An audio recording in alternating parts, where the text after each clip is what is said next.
Alors, ma façon de faire de l'astrologie, elle est peut-être un petit peu différente de ce que vous en avez entendu parler, puisque je ne propose pas de prévision, donc je ne vais pas vous prédire votre avenir, mais par contre, on va voir en quoi ce Scorpion que vous êtes et cet ascendant Gémeaux vont vous aider à mieux vivre dans votre vie. Donc, dans votre carte du ciel, au moment où vous êtes né, il y avait toutes les planètes. Donc, il faut savoir que le zodiaque, les 12 signes, on les a tous en nous.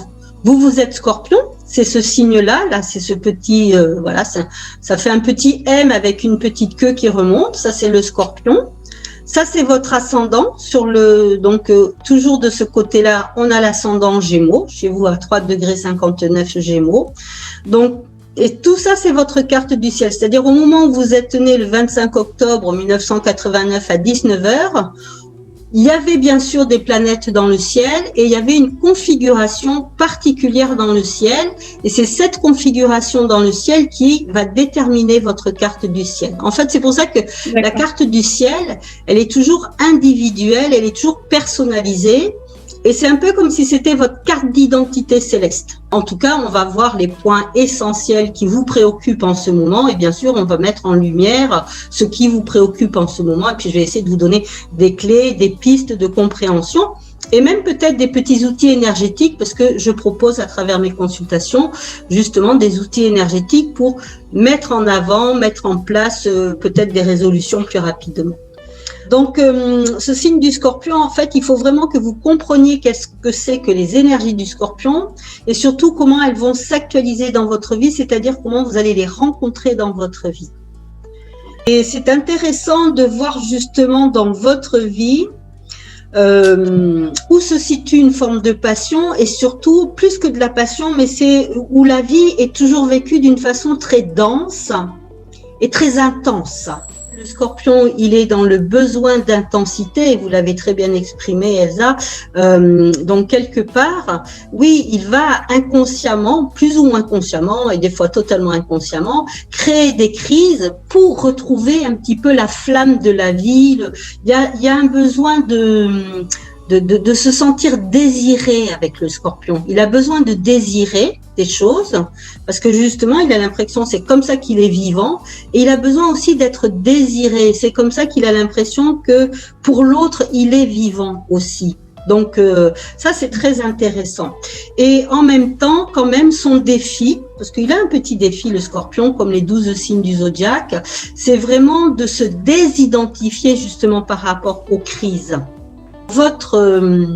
Dans votre cheminement, dans votre compréhension aussi de qu'est-ce que c'est que l'énergie du Scorpion, c'est-à-dire comment je dois pouvoir vivre ma vie de façon dense, intense, joyeuse, pétillante, magique, sans faire de crise, il vous faut un copain, il vous faut un allié, il vous faut une ressource pour justement vous aider à accomplir cette mission.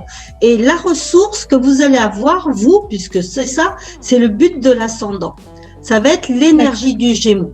Donc l'énergie du Gémeaux, elle vient aider votre Scorpion à justement vivre de façon dense et intense, puisque c'est votre énergie de base, mais en apportant un complément pour qu'il n'y ait pas la crise. Donc, qu'est-ce que c'est que l'énergie du Gémeaux? Ben, vous l'avez très bien exprimé, Elsa. C'est vraiment la curiosité.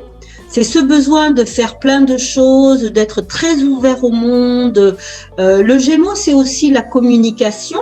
Et en même temps, qu'est-ce que vous apporte aussi le Gémeaux? Ça pourrait être, alors c'est pareil, hein, le Scorpion c'est un signe fixe, donc il a un petit peu de mal à bouger de ses habitudes. Des fois le Scorpion il peut aussi avoir un côté un petit peu rigide, c'est-à-dire qu'il a une idée, et ben il va la garder, son idée, et puis c'est comme ça, et puis ça bougera pas, voilà. Alors que en fait, qu'est-ce que vous apporte le Gémeaux? C'est une certaine souplesse. Donc c'est ça, c'est vraiment une ressource que vous avez, peut-être que vous n'utilisez pas suffisamment, ou en tout cas vous ne pensez pas à l'utiliser. C'est vous, avec l'ascendant Gémeaux, vous avez une certaine souplesse. Et les Gémeaux, en règle générale, ce sont des gens qui sont très gais et qui ont beaucoup d'humour. Donc le but du jeu, c'est peut-être de laisser apparaître plus votre densité dans votre vie, c'est-à-dire d'oser vous lâcher plus. Parce que le problème du Scorpion, c'est qu'il est beaucoup dans le contrôle. Si j'ose exprimer qui je suis, si j'ose me lâcher un peu plus, si j'ose être plus dans une forme de décontraction, mais oser aussi montrer plus qui je suis à l'intérieur sans avoir peur de montrer qui je suis à l'intérieur, en fait, il y aura moins de pression en moi. Est-ce que ce sont des pistes qui vous aident, ça, Elsa?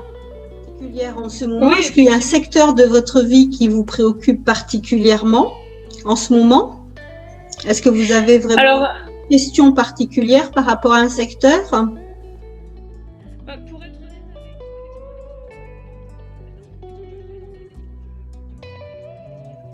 alors, ce qui est important dans votre thème à vous, effectivement, c'est que comme beaucoup de monde, d'ailleurs, vous avez tout à fait raison, Elsa, de dire que on est vraiment dans une transformation de notre société, donc il va falloir trouver d'autres façons. Il faut qu'on se réinvente. Ça, c'est vraiment ce qui ressort, on va dire, pour la grande majorité des gens, c'est que maintenant, on est dans une société où il faut vraiment se réinventer, que tout ce qui va être de l'ordre de la technologie, ça va être mis en avant. Alors, il y a deux grands courants qui apparaissent, on va dire maintenant, qui est une forme d'écologie. Il y a l'écologie qui revient très très fort en ce moment pour nous.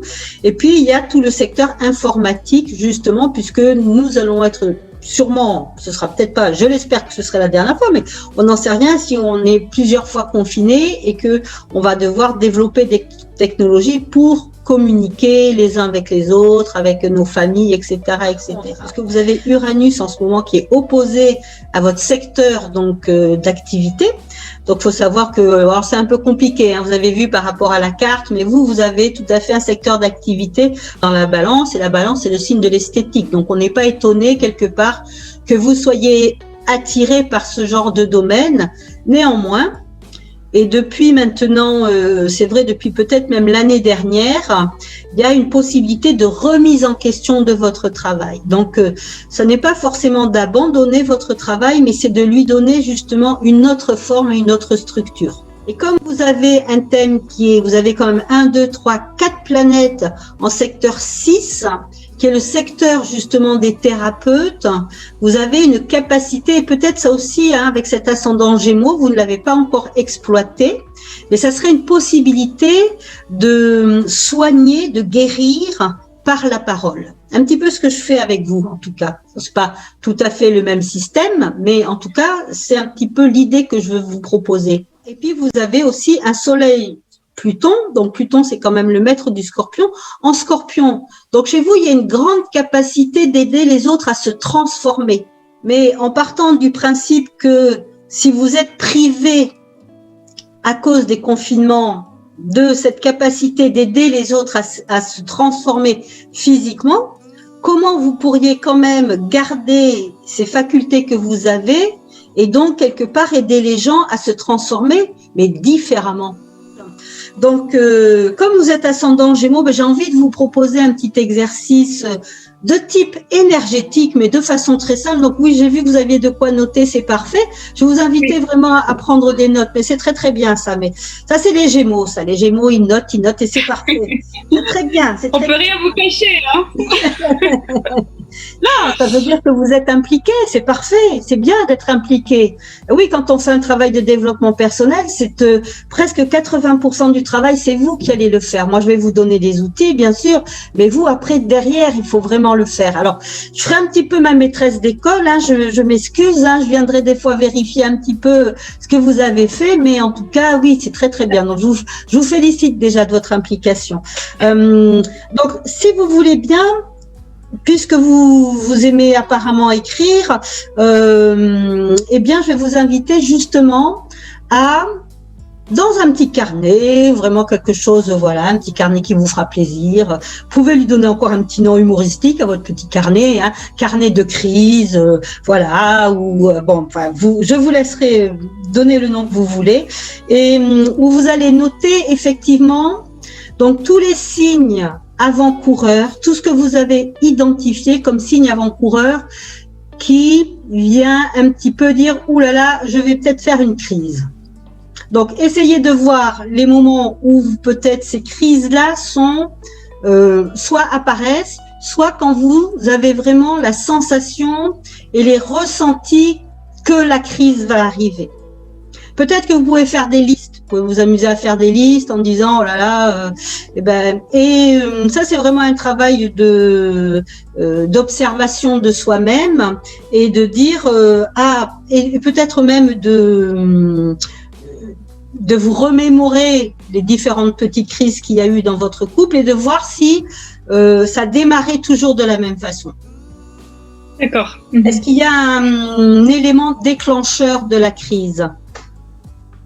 Est-ce qu'il y a un élément récurrent? Est-ce qu'il y a quelque chose qui revient? Est-ce qu'il y a quelque chose qui va vous agacer? Peut-être une parole de votre compagnon, peut-être une action, peut-être quelque chose qui fait. Ou, parce que nous, les femmes, on est un peu embêtantes, hein, c'est pas tant ce qu'ils font, c'est surtout ce qu'ils ne font pas ou ne disent pas.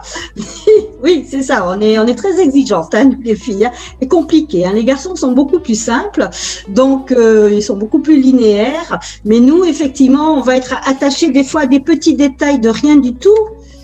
Et bizarrement, c'est ça qui va vraiment être l'élément déclencheur.